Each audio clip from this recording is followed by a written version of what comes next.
हे WhatsApp guys, कैसे हो आप लोग। उम्मीद है आप सभी अच्छे होंगे। मैं हूं डॉक्टर। आज मैं आप सभी के लिए BA part 1 Hindi 50 marks, 100 marks और ऑनर्स वाले तीनों के लिए काफ़ी इंपॉर्टेंट है। सो स्टार्ट करते हैं। पहला है रहीम का पूरा नाम लिखें। तो रहीम का पूरा नाम है अब्दुल रहमान खान खाना। ठीक है, अब्दुल रहमान खान खाना काफ़ी इंपॉर्टेंट है। नेक्स्ट है रहीम किस मुगल बादशाह के समय में थे। रहीम अकबर मुगल बादशाह के समय में थे। नेक्स्ट है रहीम किसके दरबार के नवरत्न थे। तो ये थे अकबर के। ठीक है, रहीम के पिता का नाम क्या था। तो रहीम के पिता का नाम था बैरम खां। ठीक है, बैरम खां के पुत्र थे रहीम। रहीम किस काल के कवि थे। तो रहीम थे भक्ति काल के कवि। रहीम की प्रसिद्धि के मुख्य कारण उसके कैसे दोहे थे। यानी कि रहीम की जो प्रसिद्धि थी उसके जो मुख्य कारक उसके कैसे दोहे थे जिसके कारण उसे प्रसिद्धि मिली। ये थे नीति परक। ठीक है, नीति परक रहीम के मुख्य दोहे में से एक थे। ठीक है, रहीम का जन्म कब हुआ था। तो रहीम का जो जन्म हुआ था वह हुआ था 1610 संवत में। रहीम के दोहे की भाषा क्या थी। तो रहीम की दोहे की भाषा थी ब्रज भाषा। ठीक है, ब्रज भाषा दोहे की भाषा थी। किसकी बूंद संगति के कारण बदल जाती है। तो ये बदल जाती है स्वाति नक्षत्र की बूंदें। ठीक है, किसकी बूंद संगति के कारण बदल जाती है। ये बदल जाती है स्वाति नक्षत्र के कारण। रहीम के अनुसार किसने बिना आदर के अमृत पान किया था। रहीम के अनुसार बिना किसी आदर के अमृत का जो पान किया था यानी अमृत जो पिया था वह राहु ने पिया था। रहीम के अनुसार सम्मान पूर्वक विष क्या हो जाता है। यानी कि रहीम के अनुसार जो सम्मान मिलता है अगर सम्मान पूर्वक विष भी पिला दिया जाए तो वह क्या बन जाता है। वह बन जाता है अमृत। ठीक है, रहीम दिखावटी प्रेम को कैसा मानता है। तो रहीम दिखावटी जो प्रेम होता है वह खीरा के सम्मान मानता है। ठीक है, खीरा के सम्मान। रहीम ने गड्ढे के जल को समुद्र के जल से श्रेष्ठ क्यों माना है। तो रहीम गड्ढे के जल को समुद्र के जल से श्रेष्ठ यानी सबसे अच्छा इसलिए माना है क्योंकि वो उपयोगिता के कारण है। ठीक है, समुद्र का जल जो होता है वो खारा होता है, वो उसका उपयोग नहीं कर सकता है, वहीं गड्ढे का जल का उपयोग वह कर सकता है। ठीक है, इसलिए समुद्र के जल से गड्ढे का जल श्रेष्ठ। रहीम के अनुसार खीरा के भीतर कितनी भागों में विभाजित रहता है। ये 3 भागों में विभाजित रहता है। रहीम के अनुसार कौवे और कोयल में अंतर का पता कैसे चलता है। ये पता चलता है बसंत ऋतु में। ठीक है, कौन कौवा है और कौन कोयल ये बसंत ऋतु के समय पता चलता। रहीम के अनुसार ओछी प्रवृत्ति वाले को उच्च पद मिल जाने पर वह क्या होता है, उसे अभिमान हो जाता है। ठीक है, रहीम के अनुसार मनुष्य कैसे श्रेष्ठ होता है। तो रहीम के अनुसार मनुष्य जो श्रेष्ठ होता है वो होता है अपने गुण एवं कर्मों से। ठीक है, मनुष्य जो श्रेष्ठ होता है वो होता है गुण एवं कर्मों से। रहीम के अनुसार गिरधर एवं मुरलीधर किसे कहते हैं। तो गिरधर और मुरलीधर कहते हैं श्री कृष्ण को। ठीक है, गिरधर और मुरलीधर श्री कृष्ण को कहते हैं। रहीम के अनुसार चंदन के वृक्ष से सर्प लिपटे रहने के बावजूद क्या होता है। यानी कि रहीम के अनुसार जो चंदन का वृक्ष है ठीक है उस पे अगर सांप लिपटा रहता है ठीक है उसके बावजूद क्या होता है। तो चंदन पर सांप के विषयों का कोई असर नहीं होता। ठीक है, अगर चंदन के वृक्ष पर सांप लिपटा हुआ है तो उसके जो सांप के जो विष है उसका असर चंदन के पेड़ों पे नहीं होता है। रहीम के अनुसार पानी जाने से किसकी क्षति होती है। तो मनुष्य की मर्यादा, मोती की चमक एवं चूने की उपयोगिता ये तीनों की क्षति होती है। ठीक है, पानी जाने से। रहीम के अनुसार दीपक के बढ़ने एवं कुपुत्र के बढ़ने से क्या होता है। तो रहीम के अनुसार दीपक के बढ़ने और कुपुत्र के बढ़ने से अंधकार या फिर नाश होता है। ठीक है, या अंधकार कहो या फिर नाश। नेक्स्ट है रहीम का निधन कब हुआ था। तो रहीम का निधन हुआ था 1683 संवत में। ठीक है, 1610 में इनका जन्म हुआ था, 1683 में इनका निधन हुआ था। अगला क्वेश्चन है रहीम रचना के अतिरिक्त और किस चीज के लिए प्रसिद्ध थे। यानी कि रहीम रचना तो किए थे बहुत सारा ठीक है, पर उसके अतिरिक्त जो प्रसिद्धि उसे मिला था किस चीज के लिए मिला था। तो ये मिला था दानशीलता के लिए। ठीक है, वह काफी दानी थे, दानशीलता के लिए उसे प्रसिद्धि मिली थी। नेक्स्ट है चंदन विष व्यापत नहीं लिपट रहत भुजंग किसकी पंक्ति है। तो चंदन विष व्यापत नहीं लिपट रहत भुजंग ये पंक्ति है रहीम की। ठीक है, रहीम की। नेक्स्ट है रसखान के आराध्य देवता का नाम लिखे। तो रसखान के आराध्य देवता का नाम था श्री कृष्ण। ठीक है, इनका भी आराध्य देवता कौन था, श्री कृष्ण। रसखान जन्म जन्मांतर तक किनके निकट रहना चाहते थे। ये रहना चाहते थे श्री कृष्ण के। ठीक है, रसखान जन्म जन्मांतर तक किसके निकट रहना चाहते थे। तो ये रहना चाहते थे श्री कृष्ण के। रसखान किस काल के कवि थे। तो ये थे भक्ति काल के कवि। ठीक है, रसखान भक्ति काल के कवि थे। रसखान की रचना किस नाम से संकलित की गई थी यानी कि संग्रहित की गई थी। तो ये की गई थी कविता एवं सवैया के नाम से। रसखान की जो रचना थी वह सभी संकलित की गई थी, संग्रहित की गई थी कविता एवं सवैया के नाम से। रसखान किस ब्रह्मा की उपासना करते थे? तो रसखान करते थे श्री कृष्ण की, ठीक है, श्री कृष्ण की वह उपासना करते थे, पूजा करते थे, उसे मानते थे, ठीक है। पाठ्य पुस्तक में संकलित रसखान का रचना किस छंद में है? तो ये है सवैया छंद में, ठीक है। पाठ्य पुस्तक में संकलित रसखान की जो रचना है वह सवैया छंद में संकलित है। रसखान किस भगवान के भक्त थे? तो रसखान जो भक्त थे वह थे श्री कृष्ण के। रसखान मानव योनि में जन्म कहाँ लेना चाहते थे? तो रसखान मानव योनि में जो जन्म लेना चाहते थे वह गोकुल में लेना चाहते थे। रसखान पशु में जन्म क्यों लेना चाहते थे? तो रसखान पशु में जन्म इसलिए लेना चाहते थे क्योंकि नंद की गाय बनने के लिए, ठीक है, यानी कि श्री कृष्ण के गाय बनने के लिए वह पशु में जन्म लेना चाहते थे। रसखान पक्षी में जन्म लेने पर कहाँ रहना चाहते थे? तो रसखान पक्षी में जन्म लेने पर कदम के पेड़ पर रहना चाहते थे, ठीक है, कदम के पेड़ पर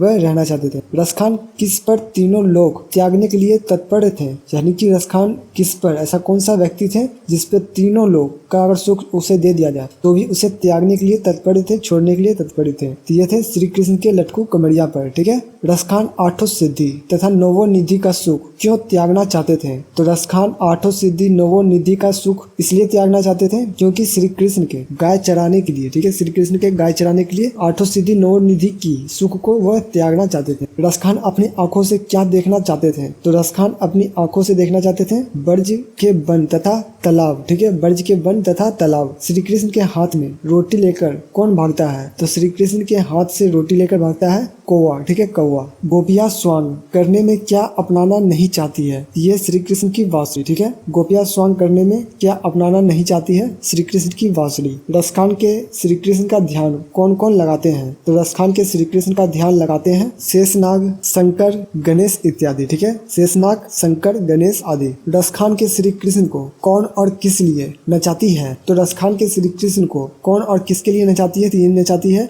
गोपियां थोड़े से छाछ के लिए, ठीक है, गोपियां थोड़े से छाछ के लिए श्री कृष्ण को नचाती है। रसखान के श्री कृष्ण वक्रील कुंज में क्या करते हैं? तो रसखान के श्री कृष्ण वक्रील कुंज में क्या करते हैं? तो ये करते हैं राधा के पांव पलटते हैं, ठीक है, राधा के पांव पलटते हैं। रसखान की गोपियां श्री कृष्ण की बांसुरी की धुन क्यों नहीं सुनना चाहती है? तो गोपियां श्री कृष्ण की धुन इसलिए नहीं सुनना चाहती है क्योंकि वशीकरण के कारण, ठीक है, तो जितने भी गोपियां हैं वह सभी श्री कृष्ण की बांसुरी की धुन सुनकर खो जाती है, इसी कारण वह बांसुरी की धुन नहीं सुनना चाहती। रसखान की गोपियां अपने आप को क्यों नहीं संभाल पाती है? तो रसखान की गोपियां अपने आप को इसलिए नहीं संभाल पाती है क्योंकि श्री कृष्ण के अद्भुत रूप को देखकर, ठीक है, श्री कृष्ण के अद्भुत रूप को देखकर वह अपने आप को संभाल नहीं पाती। रसखान किस धर्म के मानने वाले थे? तो रसखान इस्लाम धर्म के मानने वाले थे। रसखान कहाँ के निवासी थे? ये थे दिल्ली के निवासी। रसखान का असली नाम क्या था? तो रसखान का असली नाम इब्राहिम था, ठीक है, इब्राहिम। रसखान ने किससे दीक्षा ली थी? तो रसखान ने दीक्षा ली थी, ये ली थी विट्ठल नाथ से, ठीक है, विट्ठल नाथ। रसखान की काव्य भाषा क्या है? तो रसखान की काव्य भाषा ब्रज भाषा है। कृष्ण ने अपने लोक की रक्षा के लिए छत की तरह किस पर्वत को उठाया था? ये उठाया था गोवर्धन पर्वत को, ठीक है, श्री कृष्ण ने अपनी लोगों की रक्षा के लिए किस पर्वत को उठाया था? ये उठाया था गोवर्धन पर्वत को। अगला है निराला की कविता का नाम लिखे। तो निराला की कविता का नाम है भिक्षुक। सवैया रचना किसकी है? सवैया रचना है रसखान की। जन्मभूमि कविता के रचयिता का नाम लिखे। तो जन्मभूमि कविता के रचयिता का नाम है सुमित्रानंद पंत। जन्मभूमि शीर्षक कविता के कवि कौन है? तो जन्मभूमि शीर्षक कविता के कवि है सुमित्रानंद पंत। जन्मभूमि किसकी कविता है? सुमित्रानंद पंत की। जन्मभूमि शीर्षक कविता का रचना किसने किया? तो ये क्या सुमित्रानंद पंत, ठीक है। सुमित्रानंद पंत को किस रचना के लिए ज्ञानपीठ पुरस्कार मिला था? तो ये मिला था चिदम्बरा। चिदम्बरा के लिए उसे ज्ञानपीठ पुरस्कार मिला था। सुमित्रानंद पंत की कौन सी रचना आपके पाठ्य पुस्तक में संकलित है? तो यह है जन्मभूमि, ठीक है, जन्मभूमि पाठ्य पुस्तक में संकलित है, ठीक है। सुमित्रानंद पंत का जन्म कहाँ हुआ था? तो सुमित्रानंद पंत का जन्म हुआ था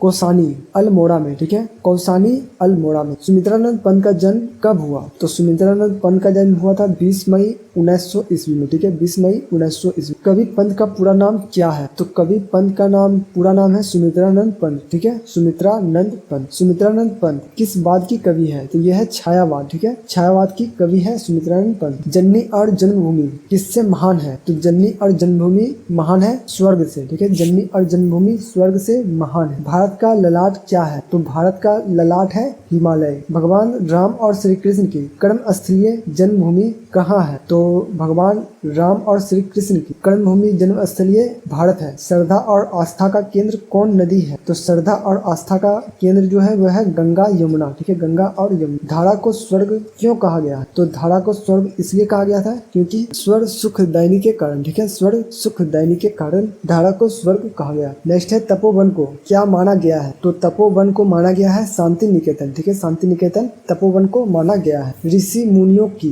क्या विशेषता है? तो ऋषि मुनियों की विशेषता है मानव का कल्याण, ठीक है, मानव का कल्याण ऋषि मुनियों की विशेषता है। भारत की क्या धारणा है? तो भारत की धारणा है वसुदेव कुटुम्बकम, वसुदेव कुटुम्बकम, ठीक है। अहिल्या किसकी पत्नी है? तो अहिल्या है गौतम ऋषि की पत्नी। गीता का संदेश किसने दिया था? तो गीता का संदेश दिया था श्री कृष्ण ने। गीता का संदेश किसको दिया गया था? तो गीता का संदेश दिया गया था अर्जुन को। सावित्री किसकी पत्नी थी? तो सावित्री पत्नी थी सत्यवान की। परशुराम ने शिला से किसकी उद्धार किया था? तो परशुराम ने शिला से किसकी उद्धार किया था? तो ये किया था अहिल्या का, ठीक है। कवि को भविष्य के प्रति क्या आशा है? तो कवि को भविष्य के प्रति क्या आशा है? तो ये है भारत जगत गुरु होगा भविष्य में, ठीक है। तापस कुमारी कौन थी? तो तापस कुमारी थी अहिल्या, ठीक है, अहिल्या तापस कुमारी थी। अहिल्या किसके द्वारा छली गई थी? तो अहिल्या छली गई थी इंद्र के द्वारा, ठीक है, इंद्र के द्वारा उसे छल किया गया था। अहिल्या पत्थर की क्यों बन गई थी? क्योंकि गौतम के श्राप के कारण, ठीक है, अहिल्या को गौतम ऋषि ने श्राप दे दिया था जिसके कारण वह पत्थर की हो गई थी। ऋषि मुनियों का सत्य कैसा था? तो ऋषि मुनियों का सत्य ईश्वर का दूसरा रूप था, ठीक है, ईश्वर का दूसरा रूप। निराला का जन्म कहाँ हुआ था? तो निराला का जन्म हुआ था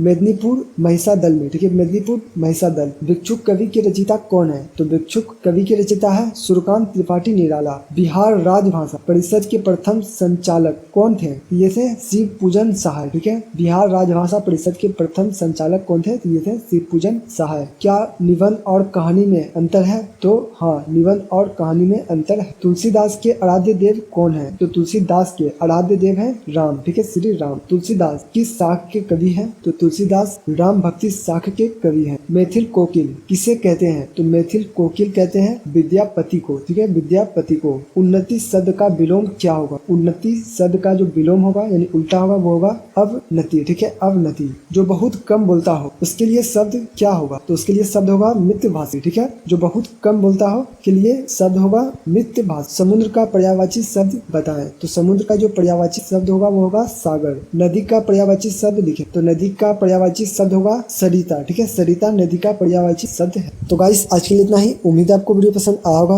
पसंद है प्लीज वीडियो को लाइक करना। इससे पहले मैं एक लॉन्ग वीडियो बना चुका हूँ, पंच परमेश्वर शीर्षक कहानी का सारांश अपने शब्दों में दे। इसका लॉन्ग वीडियो बना चुका हूँ। अगर आपने नहीं देखा है तो आई बटन या डिस्क्रिप्शन बॉक्स में इसका लिंक दे दूंगा, वहाँ पे क्लिक कर आप वीडियो को देख सकते हो। नेक्स्ट आपको कौन से टॉपिक पे वीडियो चाहिए आप कमेंट कर जरूर बताना। तब तक के लिए अपना ख्याल रखना। जय हिंद।